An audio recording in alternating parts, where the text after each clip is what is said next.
I think all those people that were going to come between 4 and 4:10 will still be here if they have any comments. Okay, if we could start with item number 1. Item number 1, city engineer report relative to the vacation of the alley northerly of Martin Luther King Boulevard between Roxton Avenue and Sutro Avenue, vacation E1401126. Do we have any presenters on that subject?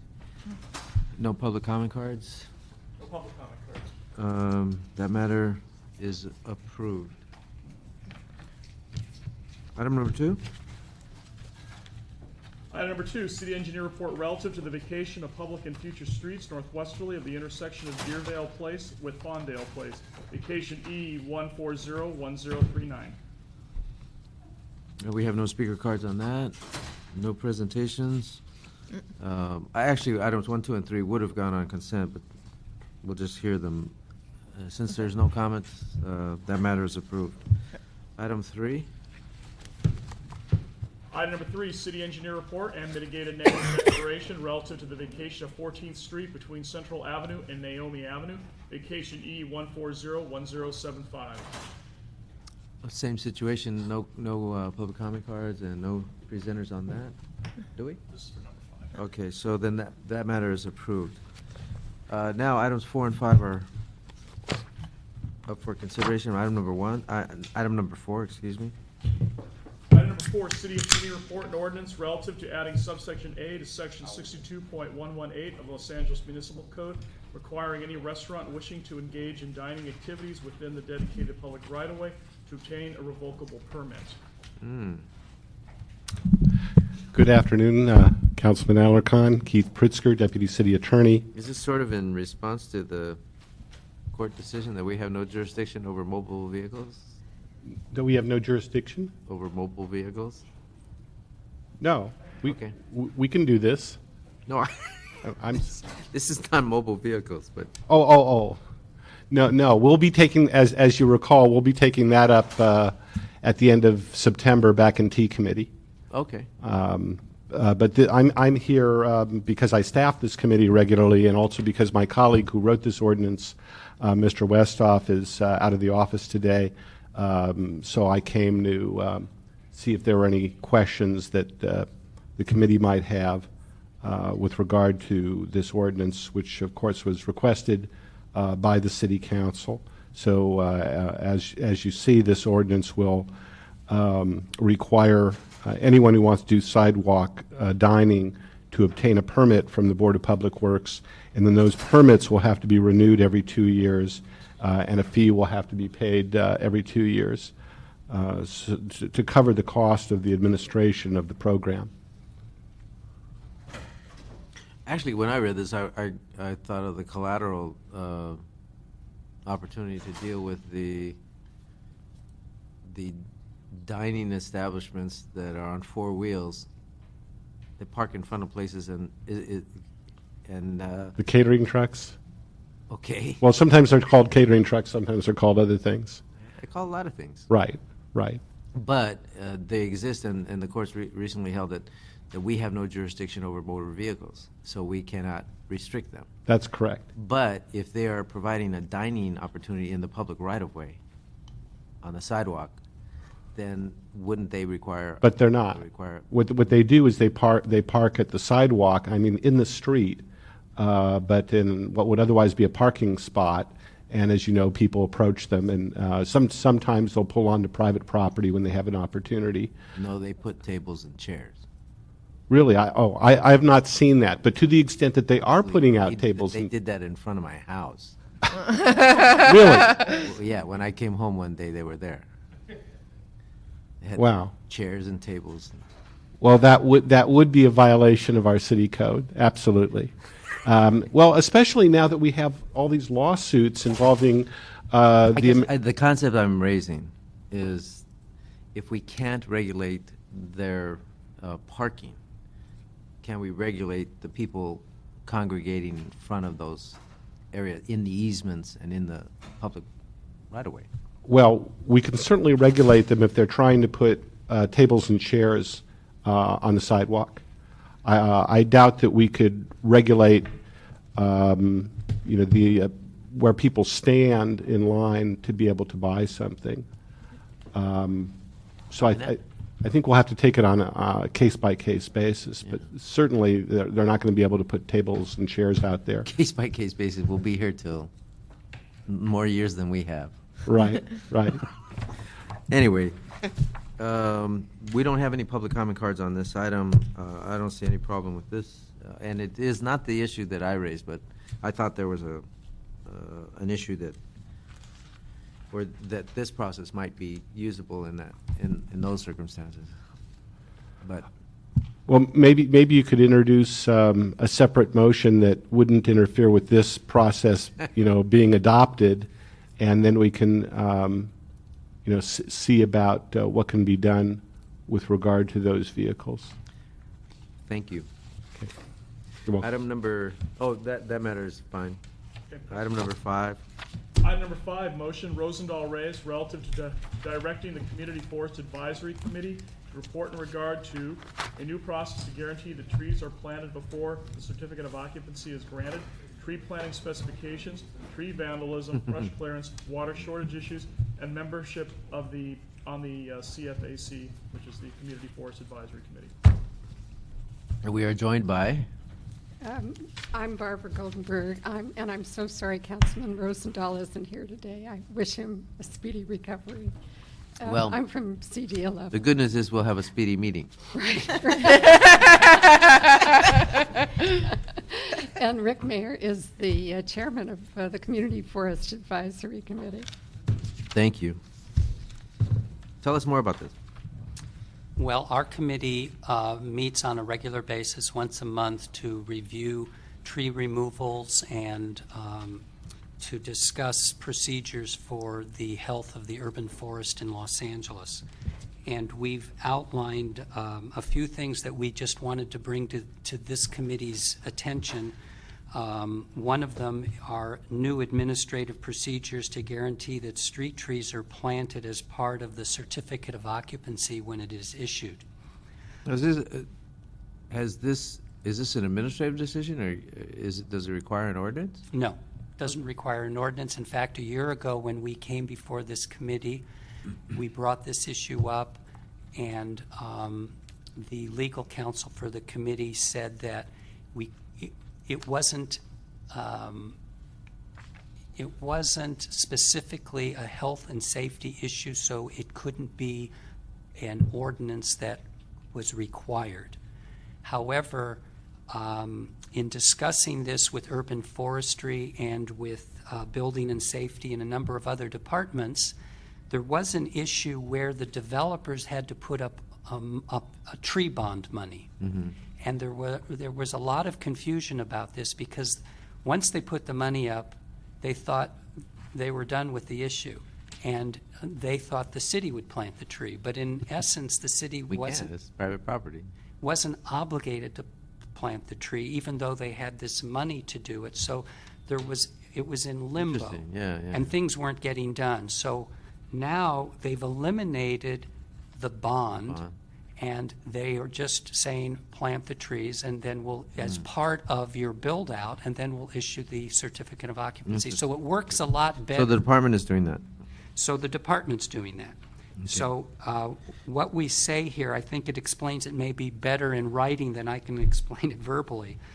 But the certificate, the new administrative process simply includes tree planting in the inspector's checklist. And so once the trees have been planted, he checks it off. And the procedural change was instituted about a year ago by the Bureau of Engineering, and making urban forestry and our committee, CFAC, very, very happy in the process, because we had been trying to work on this for a good 3 or 4 years. Well, good. So that's been accomplished. Item number 2? Item number 2 is our new city tree planting specifications and details. We have details now that are standard details in the city of Los Angeles for street tree planting, which are a good 25 years old. They're from the 70s, I believe. Mm-hmm. And tree planting practices are very, very different, and we're trying to update those details, and we're working with the Bureau of Engineering to change the details, change the specifications so it meets best management practices, and slowly, ever so slowly, this is being accomplished. And we're The issue that comes to mind is sidewalk repairs, and part of the issue in sidewalk repairs are where do we put root barriers and how do we plant the trees so that it prevents them from uplifting sidewalks. One of the things from the get-go is to plant the right type of tree in the right location. right. And so, But also to have a big enough tree well. But we've learned a lot since. we've learned a lot in 25 yeah. years. And so we try to plant the right type of tree where there's enough space. If we have a bigger tree well, we can plant a tree that has a larger root system. We also used to not use root barriers, and then that would uplift sidewalks. Then we decided, Aren't root barriers bad for the tree? well, then they said, okay, we're going to use root barriers, and they would put it around a tree, and it would basically girdle the tree because all the roots would be kept in a very small space. So it wouldn't grow? So it wouldn't grow well, and it wouldn't have a strong stability. It blew them over in the wind. Yeah, that's not good. Now, we only plant it, if we have to use a root barrier, we plant it along the curb side to protect the curb and along the sidewalk side, but not along the area parallel to those. And so the roots can go linear-wise. They'll have more room to spread, and it's not disrupting the sidewalk, it's not disrupting the curb. As long as the wind is going that way. That's right. But it does add more stability. So there's a number of things in these details. Yeah, I'm sure you. Well, the old-fashioned sidewalks just have to be rethought. I mean, meandering sidewalks, I think, are a thing of the future. where And you also can- different styles of sidewalks. We don't need to have concrete, Right, everywhere. sometimes you can have a different material. just dirt. Dirt Sometimes it's- or a decomposed granite, like you have in parks. Yeah, I think we can be much more innovative on some of those concepts.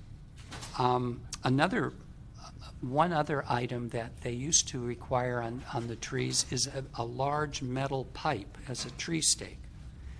And the problem is that after 2 or 3 years, you're supposed to remove that pipe because the tree's big enough, but the pipe is impossible to remove. And the city wouldn't have the manpower to go back. You need a special hydraulic mechanism to pull that stake out. It's so much in the soil. Yeah. So now they're going to have wood stakes, which are good for 2 or 3 years. Okay. And then the wood can just be broken off and it decomposes in there. So it's Okay. much more practical. Cool. Item number 3 is where we really need your help. We have representatives from several of the council districts. We have representatives from council districts 1, 2, 5, 11, 13, 14, and 15. But we don't have representation on our committee from council districts 3, 4, 6, 7, 8, 9, 10, and 12. For what? The advisory committee? Yes, for the advisory committee. For our I thought you were talking advisory- about tree vandalism. Well, we need the. You have an advisory committee on tree vandalism? Is that you- Not specifically on tree But we vandalism. talk about, Just in general? It's a community forest advisory committee, and it looks at all different types of issues Oh, regarding. absolutely. forest. John Del Rosa on my staff, there must be somebody I mean, there's a lot of people in the 7th Council District that are interested in, We'd We'd love love to to have, have Yeah. them. we'd love to have, a representative and an alternate. yeah. and so we can contact, is it John? Yes, John. We'll contact John, and we'll work with John in your office to Great. try to get some representation for your Now, district. you don't necessarily want a gardener, but you want somebody who, Well, it could be a person who's really committed. Maybe they're a volunteer at Tree People, or maybe you have an arborist in your constituency, or a landscape architect, or an interested person who's very community-minded and involved with their community. And it Could be any number of people, but either professional or non-professional. I thought you were looking for a tree vandalist. No. And then another, Which are probably easier to find, but unfortunately. probably more to easy, yes, more easy. So, getting back to tree vandalism, actually, we probably asked Bill to send out a letter as chair of the committee. Asked if the staff could write a letter to the other council members who don't have representatives, asking them to, if they could appoint. You representing Bill? So maybe you can tell Bill to just do that on your own. To which council districts? We'll talk to. 11. Oh, No, you should- Which council? just tell her which council districts do not have representatives on the advisory committee, and then Bill can send a letter. Giving you that. And maybe you could also include some potential ideas of for the kinds of people that might be appropriate. Thank you. Barbara, you want to talk a little bit about the tree vandalism issue along commercial corridors? Well, I know in Brentwood on San Vicente Boulevard, we've had a tree, somebody has come along and just, these are street trees, and they've cut down there are 4 trees in front of one of the larger buildings on San Vicente. And they did it over Memorial Day weekend, and then they did it again over the July 17th weekend. Wow. It's just, I don't know why people are doing this. You know, we don't know really what to do about it. It's not the company that owns the building? No, they're very upset about it. They're going to put cameras up, so that's one thing. Sometimes it is, but in this case it wasn't. We don't, well, it could be somebody who's mad at somebody, a tenant in the building. That we don't know. Huh. But anyhow, it's just a very peculiar, it's like we have an axe murderer in Brentwood. Literally. But I think what the committee is really more concerned about is there's a lot of tree vandalism in front of billboards, peculiarly. You know, there's a long history of tree vandalism. Even in children's stories, you'll see, Johnny loves Julie or something, right. and it'll be in a tree, and that's really a form of tree vandalism. And we really could use a sort of marketing campaign to let people know that that's damaging to the trees and the forest, and why it's so important that we not do that. Some of the stuff is much more abusive, but and not intended for any positive purpose. But And I think that there's vandalism, it's mainly along commercial corridors. yeah, And where people, I guess, where shop owners are concerned about their signs being obscured. And But there are guidelines that the city has. It's a matter Yeah. of public relations and marketing, as you say, because a lot of the time, the tenants or the landlords won't know what the rules are. They won't get a proper some of the worst permit. vandals are DWP. They come in and they just chop these trees just where the wires are, Right. which is their mandate, and they under the auspices of being a public safety issue. But that's not good for the trees. Well, I think you Urban should reach out to Urban DWP. Forestry has been working with DWP. And I Well, think they're that- still doing a horrible job. Uh-huh. I mean, it's really bad. I'll never call them again. I'll cut my own trees because I thought I could get the tree cut earlier than the Public Works tree cutting service, but DWP, they don't do that. They just cut around the wires, Right. and Yeah, they they make don't it look look at horrible. The whole tree. Yeah. So we need to work on that, and we've been trying to work with urban forestry, and the urban forestry division, I know, has been working with other departments to try to improve tree pruning procedures. The other thing that I brought with me today is our new brochure. Well, it's not so new. We brought it out last year, and we have.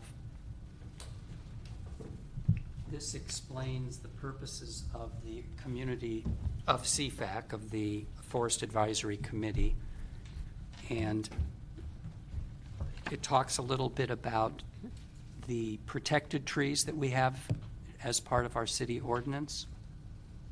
So there are some protected trees. They are all California native trees. The oak, the California oak, the black walnut, the California sycamore, and the California bay tree. We also have explained a little bit about what the vision is and what the committee does, and we do have a website, so people can find out more about the Community Forest Advisory Committee. Okay. And in addition to that brochure, another thing that we've been doing recently is working with the Los Angeles Fire Department in terms of their brush clearance literature, because it's not always clear when people are told to remove brush, are they removing also these California native trees? And so we need to be careful how the literature in terms of brush clearance is put out to the public so that they know and they can properly remove brush safely, keep their property safe, but still protect California native trees. So we've been in touch with the captain who's in charge of their brush clearance program, and they do a lot of work also online through the internet, and so we need to not only work with their printed literature but also with the internet literature. And we're trying to do that ahead of time because they have a yearly cycle, as you know, where they have to have things up and running by a certain date for the next fire season. And then the last thing that we wanted to bring to the committee's attention, of course, we're all concerned with water conservation, but there's a balance between trying to protect our urban forestry canopy, which does so much in terms of our own local climate and the many wonderful things that trees do for our city, and losing our city trees if we are so severe in our water cutbacks that we're not protecting our trees. So that's the summary of what we wanted to I present. think we're already at that point. We're Parks, though, it's very difficult to, I mean, most people have a full schedule. So they have their 40 hours of work time, then they have their 2 hours a day of drive time to get to work. And we sort of limited them to when they can water. So it's not just an issue of how much water they're using. We've given them a very small area to be able to landscape or to water their landscape, and a lot of people aren't able to do it in a way that their properties can be managed, and so we're losing a lot of lawns, and we're losing a lot of trees because it's not that if you stayed on the schedule you can do it. It's just that people have other responsibilities and they're off schedule now with these 2 days that they can't water. And one thing that I'm a landscape architect, and one of the things that we've been doing for our commercial, institutional, and school clients is developing the irrigation system so we have separate water. We have deep wells, and those are on separate valves for the trees. And there are other valves which are watering either lawns or shrubs or ground cover. Now, during a drought, we can schedule, for instance, if we had a water cutoff and we didn't have enough water, we could still water the trees, even if we had to abandon the lawns and the shrubs. So you can develop irrigation systems which can continue to water the trees and water the other areas either less or not at all, and you would still have your trees. But you have the benefit of a large. So that's only in particular areas. Yeah, it's you not can't- residential. You can't do that in residential. It's not and so residential. a lot of the houses are. But the more we That- talk about these innovative things, we're doing this for a couple of schools, and we're using the recycled water from stormwater, storing that water if we can capture that. Yeah. And we're doing that for just the trees. Yeah, So it's but- a good approach. Well, yeah, but if everybody had availability to these resources, then we wouldn't have this problem, but that's not the case. And But maybe going forward. so we're losing a lot of the greenery. That's too terrible. Anyway, you had also covered the membership issue. By the way, thank you so much for doing this. I really do think it's important. And obviously, our mayor supports it with his Million Tree program, although that creates other problems. But that's why we have the advisory committee. We have to sort of maintain the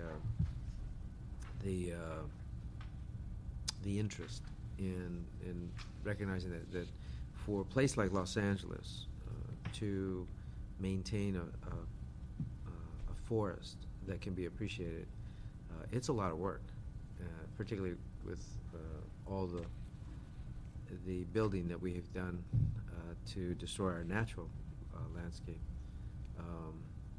So we appreciate the work you do. Thank you. We have one public comment card. Dr. Williams? Mhm.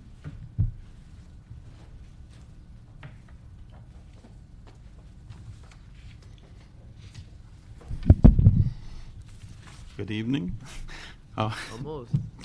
Clyde Williams, El Sereno. I've been monitoring the Board of Public Works and the CFAC for several sessions. And one of the issues that was mentioned here is brush clearance. Well, brush clearance is under the LA Fire Department, whereas lot clearance is under the direct relationship of street services. And the question as to, don't worry about fire department until you clean up the lot clearance procedures, which have the same sorts of problems regarding California native plants. Sometimes people and developers will use the brush clearance and or the lot clearance to eliminate any reasonably sized native plants. So there's a specific issue for there. Water shortage, and a lot of people have been talking about tree survival during the drought. One of the problems also with a lot of the street side trees is that there's no deep watering. If you look at the ficus along the county building over here, they haven't raised the sidewalks very much at all. Why? Because they are more deep rooted. And getting the roots to go deep are quite simple. It's called a deep waterer. That is, it's either a pipe, can be a 3-liter soft drink bottle, upside down, you fill it up. It isn't, might say, restricted by the DWP. DWP is for sprinklers. So this doesn't act as a sprinkler. It acts more like a very large drip irrigation and gets the roots to go down. So CFAC does need help. And neighborhood councils, a lot of people would probably join CFAC if they were given the opportunity. Thank you. Thank you. Thank you. Well, do you have any comment on the lot clearance issue? I'm more familiar with the LA Fire Department literature because that's what we're trying to work with them on. Lot clearance, I'm not as familiar on. Are you? No. That might be something you want to take a But look we at. probably should look at that too. I'm not sure, but yeah, why not? We'll be happy to do that. I want to thank you for your time and the opportunity of Thank you for meeting your to the time. committee. Yeah, thank you. You know, we just Appreciate think we should come and report into you at least once a year. Yeah, check with Mr. Rosendahl. He may Thank want you to report again, Thank you. since he wasn't here this time. Okay, items 6, 7, and 8 have been requested to be continued by the Bureau of Engineering. Is there any objection to that? I don't hear any. Mr. Chair, so item 5 is continued then, held in committee? Receive and file, I don't. Well, Mr. Rosendahl, staff, did you desire anything other than receive and file with that report? Item number 5. Item number 5? We can notify it. Okay, note in file. Okay, I think we're done with our work. No public comment cards? No public comment. Card. Okay, this meeting is adjourned. Thank you.